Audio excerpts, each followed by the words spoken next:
For many of us on social media, we have a tendency to get on social media and look at short video clips or media sound bites, but we never spend time to look at anything substantive. I'm going to ask us if we do have some time today to watch this video in its entirety. If you don't have the time to watch it in its entirety, I'm going to invite you to come back at another time, mark where you finished, where you left off, and come back at another time and watch the entire video and finish it up. I'm asking you to do this because I have a very, very important message I want to share with us, and I would like for you to get the entire message if it is possible. Even if you have to watch the video in 2 or 3 sittings, that's fine. It's not extremely long, but it's longer than we usually take to watch these media sound bites and short video clips on social media. Now, about 20 years ago, I made a decision to come to the United States of America. When I came to the United States of America, I had one intention, that was to finish my education and return to Jamaica. It turns out that I've been in America for more than 20 years now. During that time, I did manage to do undergraduate studies at Calvary Theological Seminary. I went on to do graduate studies at Cornerstone University and the postgraduate studies at Carlos Albizu University. My area of expertise continues to be the social sciences in Christian psychology, Christian education, and clinical psychology. I've also managed to receive certain professional certifications and accreditations. Among those, I'm certified as a board certified temperament therapist, a clinical therapist, and a licensed clinical pastoral counselor, among other qualifications and certifications that I have received along the way. None of those certifications or accreditation include areas of politics or accounting or economics. So I am not going to be offering any professional accounting, political, or economic advice. I'm going to be offering what my opinion is on these matters, and I would like for you to take it simply as my opinion. One of the things that I learned to do well is to solve problems. And in learning to solve problems, I have learned to evaluate the problem and to make recommendations that would work. And so the presentation today is geared basically at identifying a few problems that are endemic in our Jamaican society, and I want to make recommendations as to how we can solve these problems. I beg your indulgence. I ask you, watch this video through to the end. I was born in 1952. That was 8 years after universal adult suffrage and 10 years before we became independent. And what I have encountered over the course of my life and experienced is that in Jamaican society, we have a cult-like following for political leaders. Back in my youth, I would hear things like, I will follow so and so until I die. There was never hardly any political plan or direction or idea given to us that was unique and special that we could embrace or follow it. But basically, we were committed to the leaders of the political parties to which we had pledged loyalty. We sometimes those pledged loyalties came as a part of our heritage. Our parents supported this leader, and we became committed to those leaders growing up in our infancy and into our youth and to adulthood, and we never changed loyalties, and we never questioned our loyalties. We never asked, how have these leaders been performing, what have they been doing, and why is it that we should continue to pledge loyalties and support to these leaders? We just have this blind cult-like following of these leaders throughout the years, irrespective of what they have done or what they have not done. When I left Jamaica and came to America, I had the same kind of loyalty to certain particular political persuasion. Having been here in America for a little while, I've discovered that it takes more than just a blind loyalty to one or the other political party if one really wants to serve one's country. And so I began to take an objective look at what is happening in Jamaica and to see what recommendations could be made and how I could best serve if I were ever asked to serve and in what area I would do best. And while here, I identified some problems. I saw that Jamaicans were so committed to these political leaders and the cult like following of these leaders that they would blindly follow a leader who would say, for instance, I am the best person to lead such and such a party. But when looking at the track record of that leader doesn't have the ability to win elections and doesn't have the ability to keep his party united. But this leader will say, I'm the best person. And everybody coalesce around that leader, irrespective of his ability. It happens on the other side as well. One person claiming to be mother of everyone else, and this person really does know how to win elections. And this person has been winning elections, but really don't know how to govern. And we still find that we support this person irrespective of performance. I thought that something needed to be done about that. And so I began making calls to the talk shows. But I found that that was not enough to just make calls to the talk shows. So I decided I'm going to try to get involved. I sought out investors and I sought out individuals who would be interested in investing in Jamaica and becoming involved in Jamaican economy. Found investors who were willing to participate in the Jamaican economy. I tried to reach out to Jamaican leaders at the time and I spoke with them about what we intended to do. These investors of mine were willing to invest in an ethanol production project. At that time, they were willing to invest over $600 million, 600 million US dollars in Jamaica to produce ethanol. They were going to produce ethanol from sweet potatoes, and we identified a particular variety of sweet potato which would do well. So I reached out to the government of the day and I introduced the idea. I also reached out to them to try to have a discussion about the sugar factories that were for sale at the time. We were turned down because the Brazilians had already tied the deal up under the table. It was never officially announced as yet, but they had already tied the deal up. And I reached out to the talk shows down in Jamaica to see if we could do anything to get that deal overturned. I remember I sent an email to Mr. Ronald Thwaites, who was on the radio at the time. I even called the talk show. I explained to him what was going to happen and how it was going to happen. And I heard him having an interview with the chairman of the Sugar Industry Authority at the time, which meant he got my email and the questions he asked suggested to me that he was following up on the emails and the conversation we had. One of the things he asked about the project that should have taken place in Jamaica was whether or not the Brazilians were going to use Jamaica as a transshipment port for Brazilian produced ethanol. Of course, the chairman, his answer was in the negative.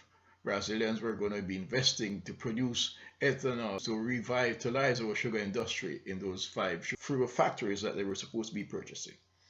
It turned out that that did not happen, and Jamaica continues to be a transshipment port for Brazilian produced ethanol.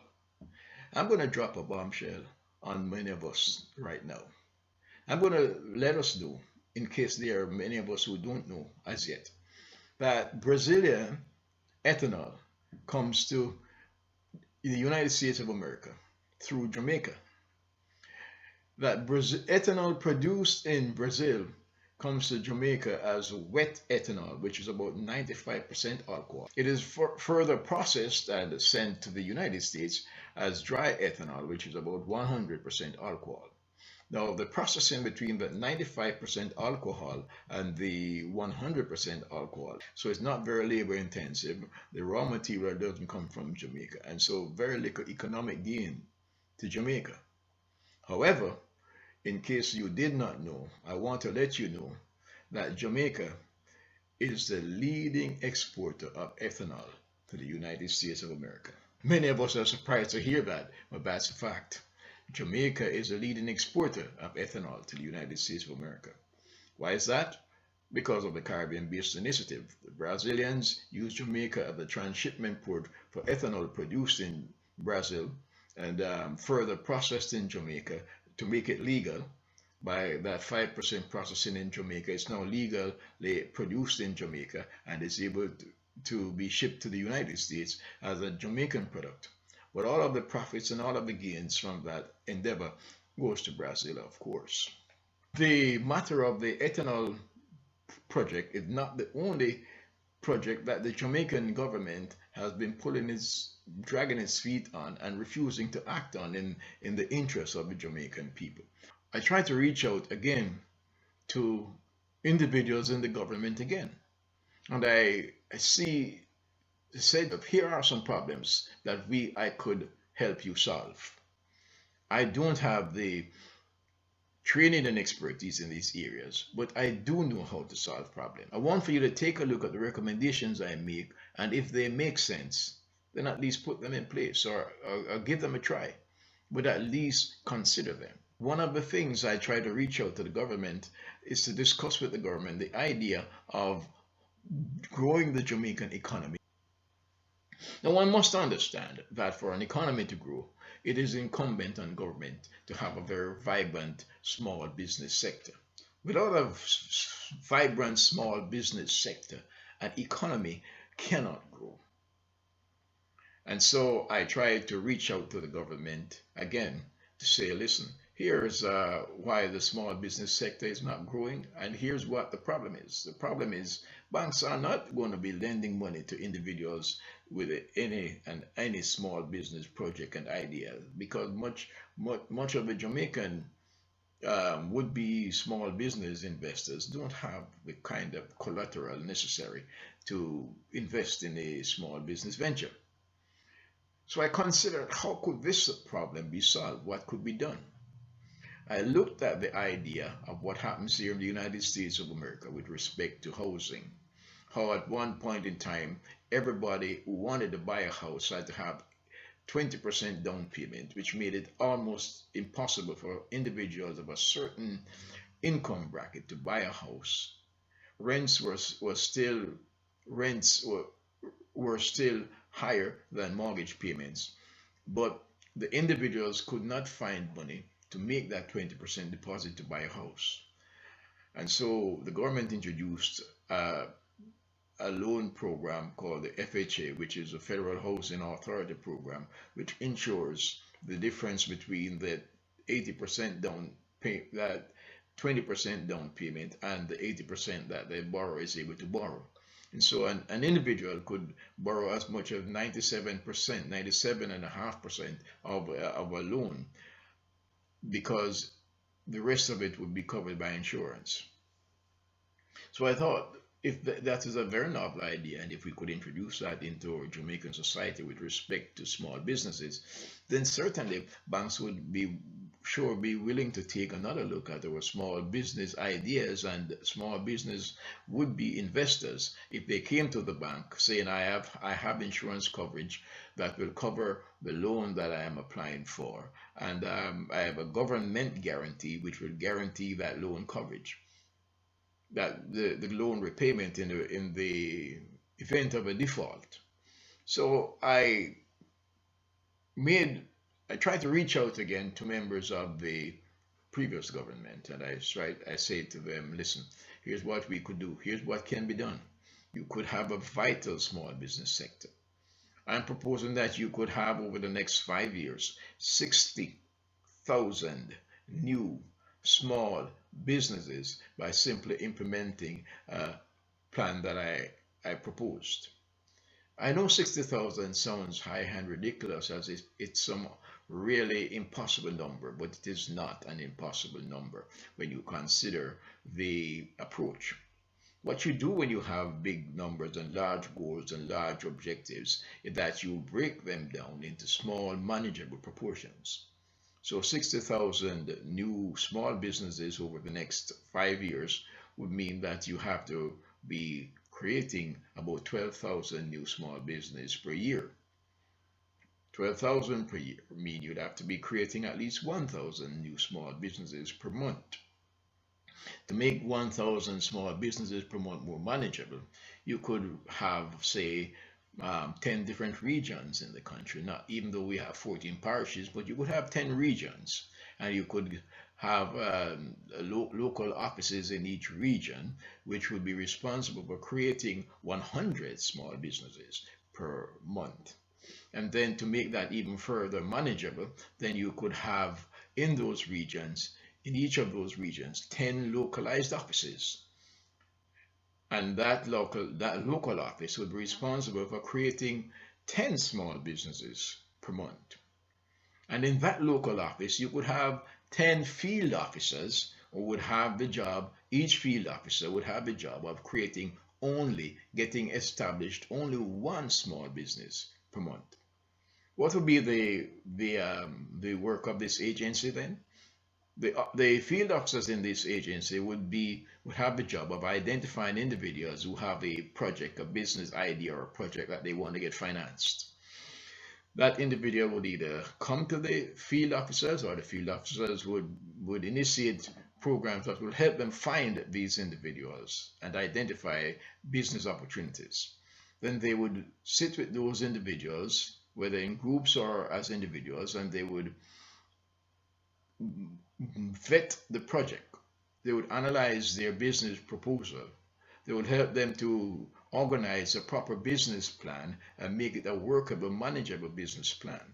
When that is done, when the business plan is at the place where we are satisfied that it's an operational plan, it is workable and manageable, and it works on paper, then the agency now approaches the insurance companies to write an insurance policy to cover the plan under the terms that the government is going to guarantee the performance.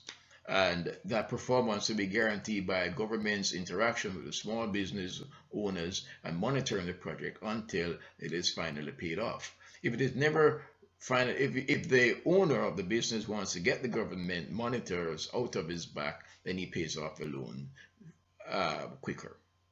Now, banks are in the business of lending money, so banks are not really interested in turning away potential borrowers. If the banks have the kind of a guarantee, the monies will be paid back because they are covered by insurance and guaranteed by the government. I thought it was a novel idea that would help us get small businesses up and running. And again, I say 12,000 small businesses per year. Over 5 years will be 60,000 small business per year. It seems like an almost incredible task, but if you break it down into small proportions, you see that it's really a manageable and a doable task. Not only is it manageable and doable, it is very, very necessary. Moreover, even if we did not meet the goal of 12,000 small businesses per year and you got 6,000 small business per year, you're still better than where you are today. And if you didn't get that goal of 6,000, you got only 3,000, you're still better off than where you are today. Confucius says it like this: a man who has no place to go goes no place. But a man who has a specific target in mind, even if he does not hit that target, when he aims at that target, he might get close. But if one aims at nothing, one gets nothing. So I try to reach out to the government, and that also was to no avail. I don't know what happened to those proposals. I don't know what they thought of it, how ridiculous they thought of it, or not even a counter proposal of their own that would utilize some of the ideas that was given to them. Nothing. Silence. I look also at other aspects of government, and I see that much of the status quo is continued because governments are not really interested in changing the status quo. Most of the individuals who are in government and the places of authority, believe it or not, have a vested interest in keeping the status quo. They profit from it. The only people who don't profit from the status quo are the individual Jamaicans who are going through rough times and hardship. With that small business project that I tried to reach out to the government about, we would have been creating 12, not just 12,000 small businesses per year, startups, but the target was to get business started that would employ at least 5 persons. So you're looking at about 300,000 jobs over the next 5 years. Somebody says, oh, well, we have about 250,000 unemployed in Jamaica. What are you going to do with 300,000 jobs? Well, we have a Caribbean. We have a Caribbean without borders. We have a Caribbean that many individuals are allowed to travel from state to state. We would be better off than where we are. Instead of hustling to find a job or running away to some other place to find a job, we would be employing guest workers. We would be asking people to come in to work for us and not the other way around. So I do not buy the idea that we couldn't create 300,000 jobs because there are not 300,000 unemployed people in the country. That's rubbish. We can create more than 300,000 jobs because that is just one area in which I try to reach out to the government. The ethanol project, which is still something that we would like to address on a different level because our investors are no longer interested, but there is a different approach that we could take to that ethanol project. That also could provide a lot of full-time employment for many farmers as well as other individuals and a whole lot of revenue for the country. Well, that is something else that we could address. But the government apparently doesn't have a vested interest in fixing any of these problems. Instead, government is interested in keeping the status quo. Take the health sector, for instance. Some other idea I discussed with other members of the government. I started this discussion on the radio some many years ago, long when Mr. Golding was campaigning to become prime minister. That's how long ago we started this discussion. So one doesn't think that this is an offshoot of Obama's plan. This was before Obama even became president of the United States of America. And the discussion we had was to how to, instead of having a healthcare system where we have a centralized healthcare and government has to be burdened with paying for the healthcare, having to be burdened with paying doctors and paying nurses and paying ancillary staff and maintaining the facilities, why not divest ourselves of all of this responsibility and privatize the healthcare? Privatize the health system and put in place a mandatory health insurance for all Jamaicans who work. You work, you get health insurance. And if you don't work or you have a job that doesn't pay you enough to get you the amount of health insurance that the legal minimum of the country requires, then you get it subsidized by the government. How does the government subsidize that health insurance? The government subsidizes the health insurance out of a health insurance trust that we would develop, something similar to the National Insurance Trust. How does that work? 5% contribution from all people who have a job. And if one puts 5% of one's earnings into this health trust, it provides us with enough money to help to pay the premium for those persons who are unemployed or underemployed, or so that everybody would have health insurance. So now when we approach investors to take over these hospitals, what we will be saying to them that we are divesting to you, we are giving you a business opportunity where you have 100% of guaranteed paying customers. Why do you know those are paying customers? Because everybody who comes into those hospitals are insured. And those who come who happen to fall through the net and was not insured before they came, the social worker in the hospital will find out where they live, what community and what insurance company is pledged to provide insurance for that community based upon an annual tender. and have that person signed up. But that person is automatically insured, even if they did not come in with an insurance card, they're automatically insured under the laws. Also, I challenge the government that we could also give the investors who we are going to be asking to take over the healthcare system, we could give them the not just a mandate, but part of the contractual obligation that they would have would be to bring the healthcare system to a standard healthcare system consistent with first world economy, and we could put a time frame for that to happen. We could also give those investors a tax break for 10 years, saying we don't take any taxes from you for 10 years. We want you to reinvest the money that you would be paying for taxes. We want you to reinvest it in improving the facilities and reinvest it in improving the delivery of healthcare services. And you must match the tax break that we're giving you with an equal amount of your own money to invest in the infrastructure as well as in the training of staff and the delivery of the service. And that within a reasonable period of time, we have a healthcare system similar to any first world economy.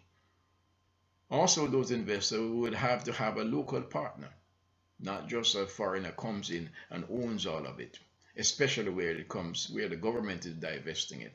When the government is divesting anything, I suggest that it is divested to a Jamaican company with a foreign partner, or Jamaican partners with foreign investors involved. Such a plan, we could have a government government free of the shackles of having to dole out a huge portion of the national budget each year to pay for health services.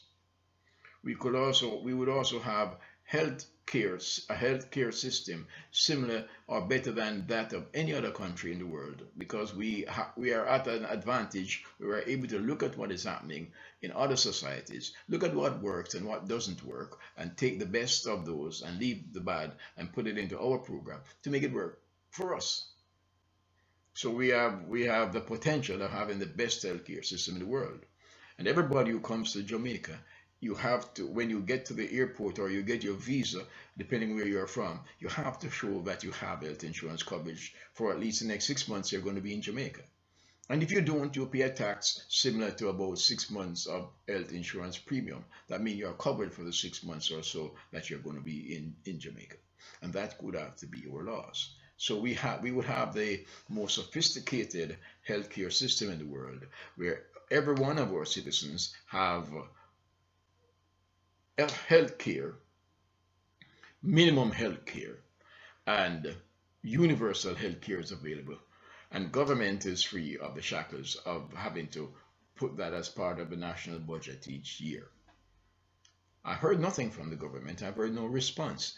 And it is bad enough that I do not hear any response. But what I've not heard is even a similar project or plan being put in place to mimic what we proposed, to make it look as if, hey, nobody told us about this. This is our idea and we are doing it. I'm fine with that. I'm fine if somebody takes the idea and runs with it, so long as the people of Jamaica benefit. I know of a young man in his 70s who invented an idea, a philosophy, and coined a term called democratic socialism. And none of you know his name today, but you know that Michael Manley introduced democratic socialism to the world, to Jamaica. You know also that Michael Manley established the Industrial Disputes Tribunal. None of you know the name of the young man who first introduced those ideas. So I'm fine with someone else running with an idea and promoting it as their own, so long as the Jamaican people benefit. That's fine. I have no problem with that. But I have not even heard a replication of those ideas being echoed anywhere in government, in all of governments, or in politics. Nobody is interested in promoting something that changes the life and changes the course of living for Jamaicans and make our lives better. Nobody. So we still have a very antiquated healthcare system being managed by an inept government. We also try to reach out to the government and we say, listen, not only can we improve healthcare, our major problem in this country is crime and violence. And we can't be reactionaries, reacting to every violent outbreak and every new outbreak of crime. We send uniformed killers on the street to go shoot down some unarmed citizens, even if they were known criminals. You cannot send people out there to shoot them down unharmed because lawlessness only get more lawlessness. So if the people who are supposed to uphold law and order are out there breaking the laws, it does nothing for a society. The young man who sees his father being gunned down by a cop, even though he knows his father was a criminal, he knows at the time when his father was gunned down, his father was doing nothing. He grows up with hate and he grows up with vengeance in his heart. And when he comes up, when he becomes an adult, he becomes an even wicked and eviler person than his dad who was gunned down. So that cycle has to stop. We cannot react to every outbreak of crime to find a solution. We have to find a solution that looks at the problems that cause us to be in such a quagmire when it comes to crime and violence. I am of the philosophy that we need to keep our friends close and to keep our enemies closer. And how do we do that? Most of the young men in Jamaica and women who get involved in criminal behavior start out on the street as corner boys and corner gangs. Many of them were initially affiliated with one or the other of the political parties. We won't get into that now. But too many of them start out as individuals on the street, hanging out on the street corner with nothing to do. And as they hang out there with nothing to do, they find that a life of crime is becoming more profitable because it's the only way they're going to be able to put food on the table and pay their bills. This is a cycle that continues over and over. And when they get so violent, we send police on the street to go hunt them down, shoot them down, and then their children come up and become even more violent, and the cycle continues. So how do we address that? It's a simple plan. Keep your friends close and keep your enemies closer. My proposal is that with every citizen who is born in Jamaica or a Jamaican citizen, at age 17, you are automatically a member of the Jamaican military. It doesn't matter if you went in through the door and you signed up or you didn't sign up. At age 17, you're automatically a member of the military. And you are committed to the military until you are age 39. That means at any time between age 17 and age 39, even if you did not go up to the military establishment to register and sign up and go into official training, you are part of the military, and the military can come at any time and pick you up and take you to Up Park Camp or wherever the military headquarters will be and arrest you for deserting because you should have gone and enrolled and be a part of the army. But if you were never arrested for deserting, if you have at age 17, let's say you finish 5th form and you are going to go to 6th form, you apply for a waiver and the government will be willing to give you a waiver. We know you're not going to be on the street. You're going to be in 6th form for the next 2 years. And if at the end of 6th form you think you want to go to college, you apply for a waiver. And the armies are going to give you a waiver again because we know you're not going to be on the street. You're going to be in college. And if when you finish college and you have an opportunity to work and a job offer, or you're going to go to grad school, you apply for a waiver and so on. And as long as we know you have something productive and something meaningful to do, the Army will be more than happy to give you a waiver so that you can go and improve yourself. What about those persons who were not going on to 6th form, not going to college, not going to grad school, and don't have a job offer? You go straight into the Army. Someone said that's ridiculous because we are going to have a huge budget to pay for such an oversized army. And I say that is only where those persons with limited vision will see it from that perspective. From the perspective where I sit, we're going to have a huge workforce of individuals that can be trained, that can be managed, and trained in any field and utilized in any way the government sees fit until the time that they're out of the army. As part of our plan that I am proposing is that we have a national food policy, which I will talk about in the next 5 minutes or so. I'm trying to make this tape no more than an hour, so it's getting close. So as part of our plan, we would have a national food policy, and during that national food policy, one of the things we're going to be doing is concentrating on producing a certain amount of food per year and stockpiling a certain amount of food accordingly. We're going to look at our methods of production, like using hydroponics and other methods of production, such as stacking and layering and stacking to grow to get much more out of a single acre than one would get from spreading it all out. So that is part of the national food plan, and that is where that army would come in. What we would do, we would divide that army, that oversized military that we have in a time when we're not fighting any war. We would use that army to fight the war against poverty. And so what we would do is we would divide the army into various corps: the agricultural corps, the construction corps, the medical corps, the engineering corps, the mechanical corps, and so on and so forth. And each of these various units of the army concentrate on a certain area of expertise for which we would train our young men and women and utilize them as much as we can, so that the army will become an earner of income for the government.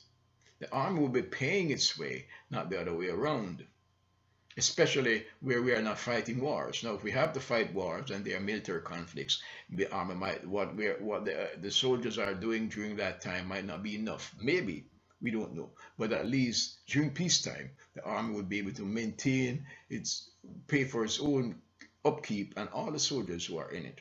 So we are going to utilize the individuals who are in the army, and we have these persons, we have oversight of these individuals. Now, it's not going to be possible to have a huge gang of boys and young men on the street when they are in the army doing something productive. I don't know if it's such a hard thing to do and if it's such a difficult thing to do, but from where I sit, from my perspective, it is not difficult, it's not hard, and it only takes a will. And again, none of the proposal I am making here is written in stone. Any of these proposals can always be changed, can be modified and adapted based upon our own circumstances. There's no human being on the planet who can make a proposal that is perfect in all of its aspect. Only one individual in the entire universe has that ability to put something out there that is perfect. So I know that what I'm offering is not perfect, and there are always going to be room for improvement, but at least it's a starting point. For many of our political leaders today, these ideas were nothing. They're much rather continue the status quo. Get up every day searching for bread. Like one of our Jamaican singers, Desmond Decker, said, trying to feed every mouth. And all we end up being this poor, poor Israelite, according to the song. Because we have no forward outlook. We have no plans for the future. What happens when we have no plan for the future? We just get up trying to survive for the day, to find bread for that day. The proposal that I am making would help us to put a framework in place that will help us not only to find bread for the day, but will continue to feed our nation and prosper our country like it had never been prospered before. We would have a peaceful society where we have much less crime, where we're managing the criminals. We have an army that is being used productively. We could use prisons in the same way as we use the army, just to emphasize that point a little bit. So I'm here today, and I'm outlining some of these things which I have tried to share with our leaders, and nobody is responding. And I recognize that it takes more than just a wish and a prayer, and it takes more than just to talk to curse the darkness. Somebody says it is better to light a candle than to curse the darkness. So I decided to come and to share with us today what I have been trying to do for the past year, how I've been trying to reach out to the government, and how the government, not just this government, not just the previous government, none of them have responded in any way that would suggest that they are interested in solving the problems. There are some problems that can be solved simply by changing administrative procedure. There's no need for monetary investment. There's no need for any new legislation. Just by changing the administrative procedure, you could solve some of these problems. Take, for instance, the widespread problems of police taking bribes on the street. It's a simple problem to be solved. Just an administrative procedure, you could mandate that all of your police officers, when they make contact with the public, that they don't have a case unless the conversation that they're having with the public is recorded. That is an administrative procedure. You simply say to the police officer, turn on your cell phone until the government is able to give you a recording device that you're gonna use. Turn on your cell phone and record any device, any conversation that you have with a member of the public. If you do not record that conversation, you have no case. You can't take it to court. You cannot have any case. And anything the citizen says about you, we're going to believe because you have the option to record the conversation. Secondly, you say to citizens, if a police asks you for a bribe, report him.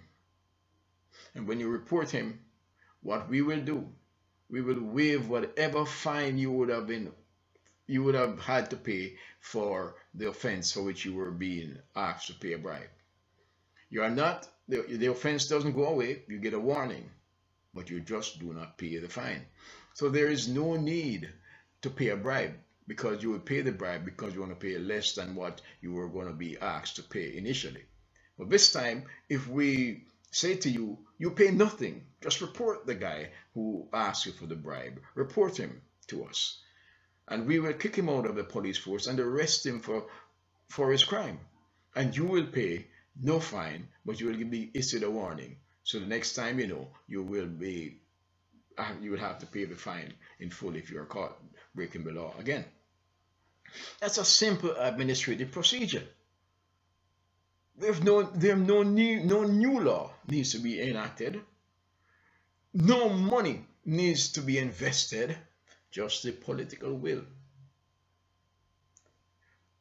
I also hear a lot of people complaining about police owning tow trucks and taking advantage of the fact that they own tow trucks and taking people's car, possessing people's vehicle, and then you have to go pay, the citizen has to go pay a huge fine to get the vehicle.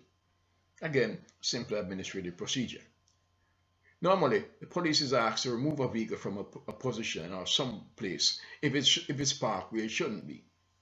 So if a police officer sees a vehicle parked where it shouldn't be parked, and the driver is not around to move it, yes, he has the right to call a tow truck and have it moved.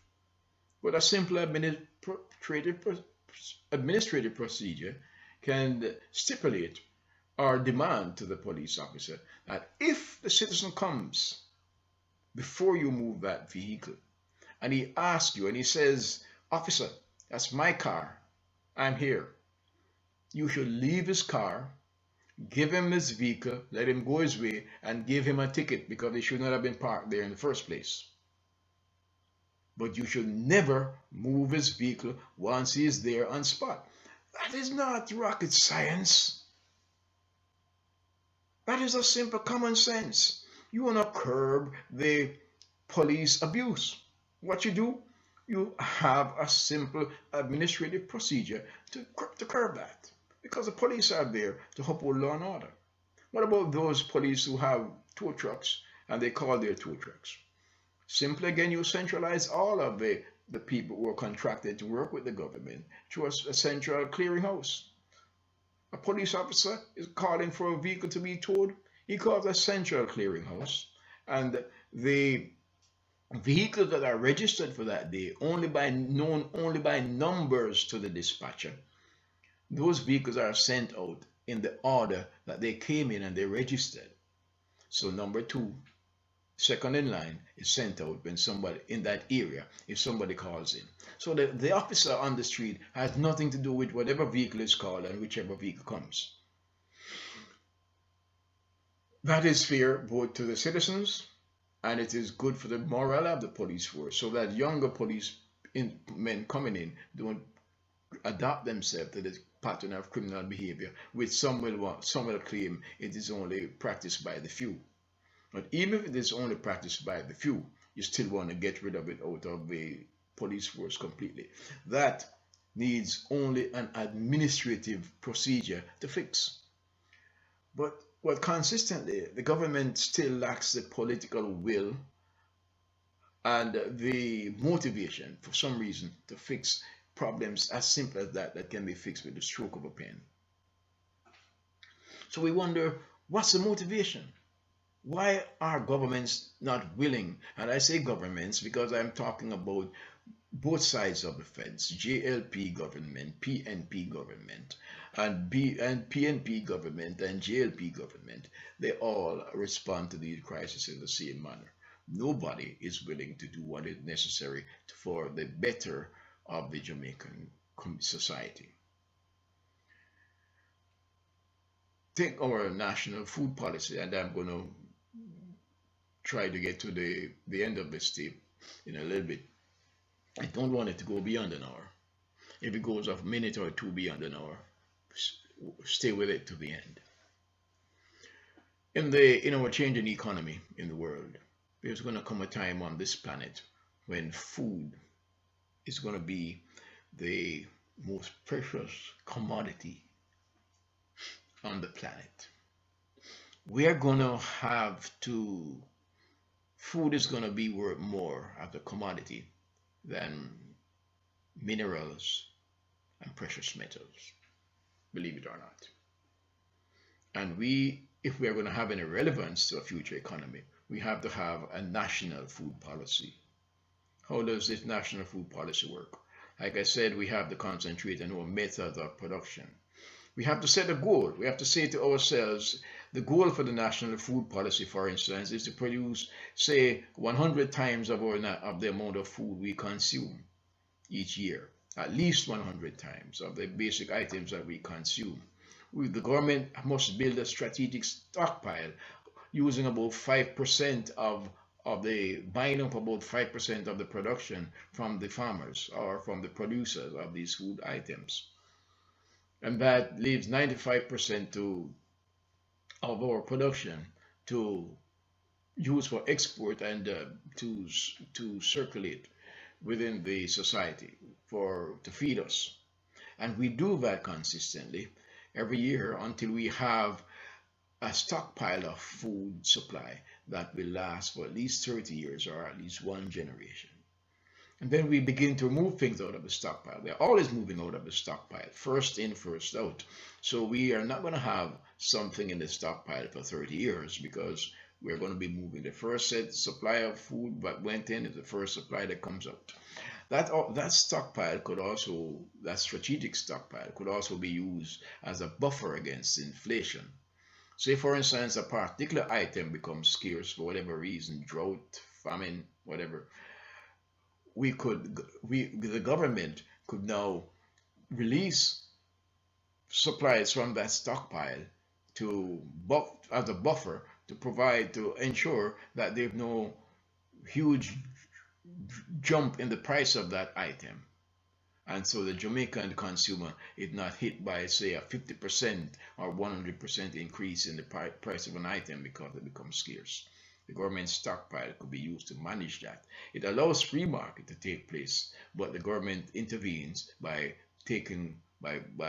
using the stockpile to regulate, so to speak, to manage, not regulate, but so as to manage the rise and fall, the ebb and flow in the economy or the supply and demand. That way you do not interfere with the free market process, but at the same time you have a government watching out for some of those things that could have impact the cost of living and cause an unnecessary spike in the cost of living. That stockpile could also be used to help out farmers if there's a glut. If there's a glut, the government could buy off the excess, so the farmer who invested money to produce that product doesn't lose because he now has to sell it off for less money than it costs him to produce.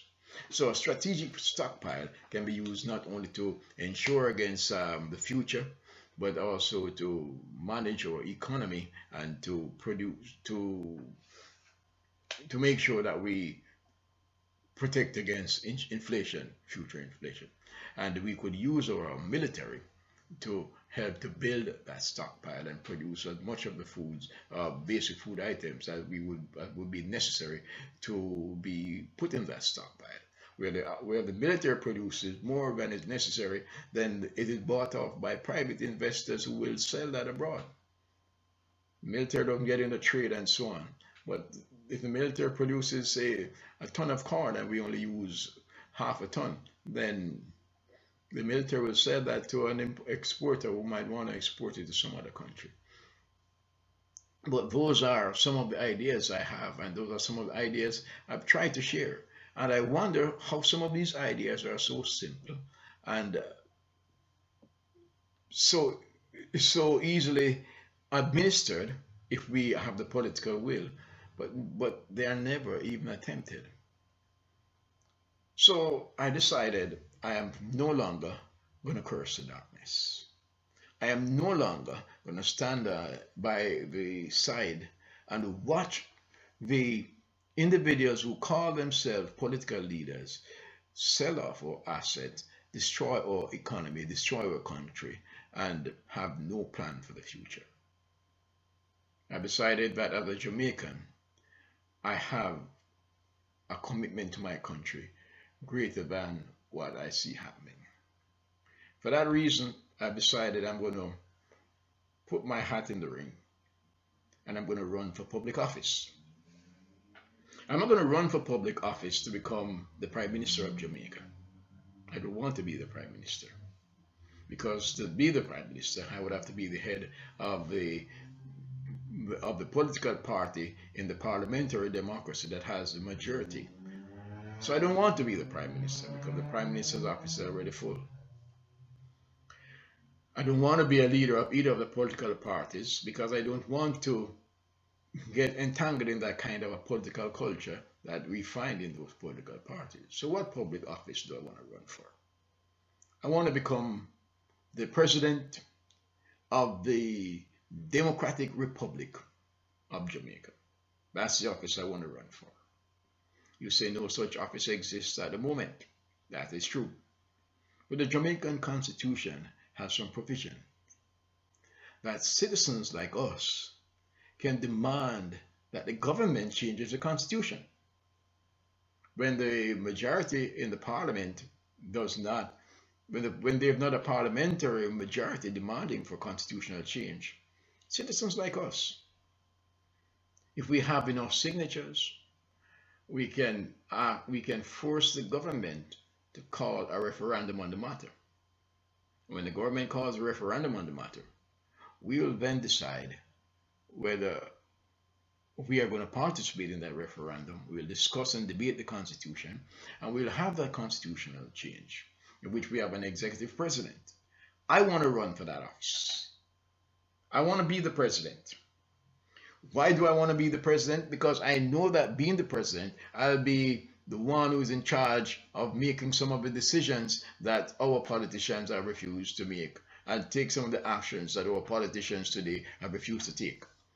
I consider myself not the only person who can do the job, but for now, I'm the one willing to do the job. And because I'm willing to do the job, I'm asking for you to support us so we can get this job done. Let us start this movement by moving for a constitutional change where the government is forced to make certain decisions about the Constitution and have a referendum. Once we have that referendum, we are going to be running for various public offices, and I want to run for the office of President of the Democratic Republic of Jamaica. Not only do I want to be president of this republic, but I would like to be able to lay the groundwork for a union of Caribbean states. If I'm not able to at least lead us into that union, I would like to at least lay the groundwork for a future union of Caribbean states as well. I want to do this because I think it is the way forward. I want to do this because there are too many things to be done for which those persons who are in power are just dragging their feet and taking no action. I especially want to do this because I am tired of cursing the darkness. I want to light a candle, and my way of lighting a candle is to make myself available for public office. Or there's a website that we are putting together right now. It is called Jamaica the Way Forward. If you try to log onto this website today, you might see a sign says under construction. Come back later on. Register to be one of our volunteers. Read about some of our plans for the future of Jamaica. How we plan to improve education, how we plan to make or to raise the standard of our education consistent to first world. We have a plan. We don't have a wish and a prayer. We have a plan. For everything we outline on this site, there's a plan, detailed plan, and step-by-step ways of accomplishing it, this plan. Go to this website. It is called Jamaica the Way Forward. Volunteer to help us. Sign our petition and let's begin to move Jamaica forward. My name is Howard Pitt, and I am running for president of the Democratic Republic of Jamaica.